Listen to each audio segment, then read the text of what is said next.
Guys, can you believe we're like 1 week out from being done with the 6 months? It's quite crazy. So I want to chat today on why do we get tested by God. I think this can be such a misinterpreted topic that people then feel like your God is mean. And so I want to talk about it. Like, is God mean in his tests that he puts us through? Why do we even have to go through them? To start off, I want to say that often tests are actually trials. And if you hear what I'm saying, we're in a broken world, right? So a lot of the time where we feel like God is trying to test us, or God is being mean to us by putting us through something, that is a product of Christians trying to follow God in a world that is broken.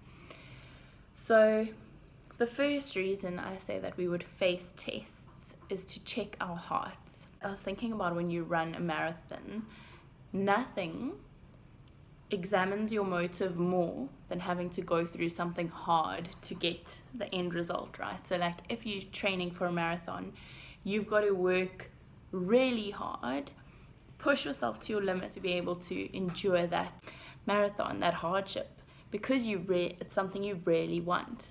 And it's the same with God, is that he already knows your heart, and that's important to note.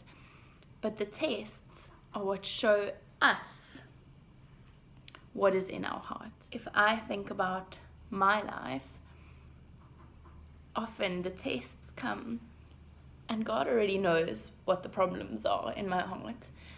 And these tests make me be like, I can't believe that's in there. And it just makes me aware of what's in my heart. Jeremiah 17 verse 7-8 says, "But blessed is the one who trusts in the Lord, whose confidence is in him.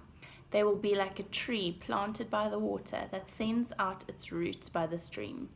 It does not fear when heat comes. Its leaves are always green.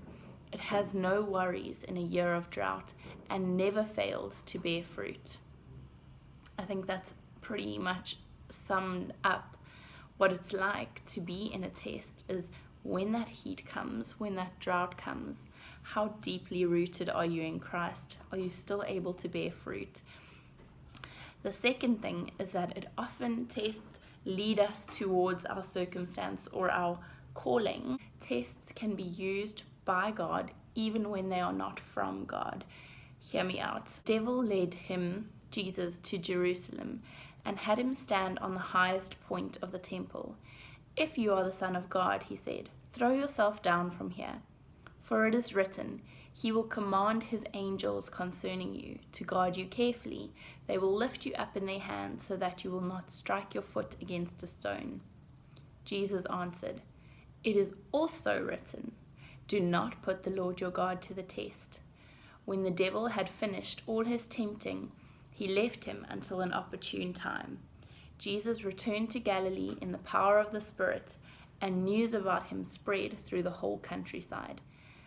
And I think to myself, if Jesus had to endure testing before his ministry, before he could live out that calling, how much more can we as believers expect to have the same thing happen to us? The purpose of that is for us to be refined, and it equips us, it tests our character to see, are you going to be able to live out that calling? When we recognize the tests and the temptation, it pushes us to God, because just like Jesus, we turn around and say, I know my scriptures, I know my God. You cannot stop me from doing what God has called me to do. And thirdly, I think, and this is always the bottom line of why God does anything, is to bring glory to himself.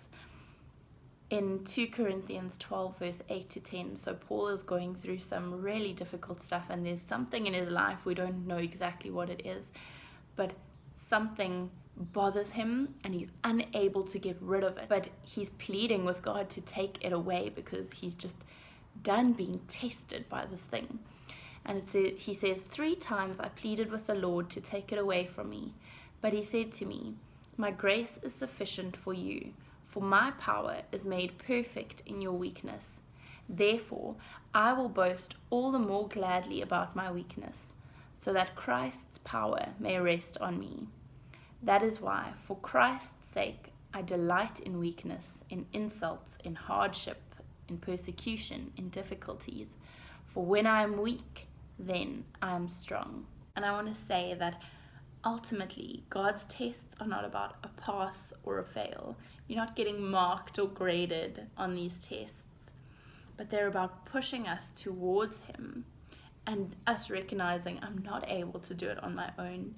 I need God, and that revealing of our hearts to ourselves and to Him then brings Him glory. How often when people are in dire circumstance, like someone is dying, they have a sick friend or whatever it is, family member, when they get desperate, they look to God.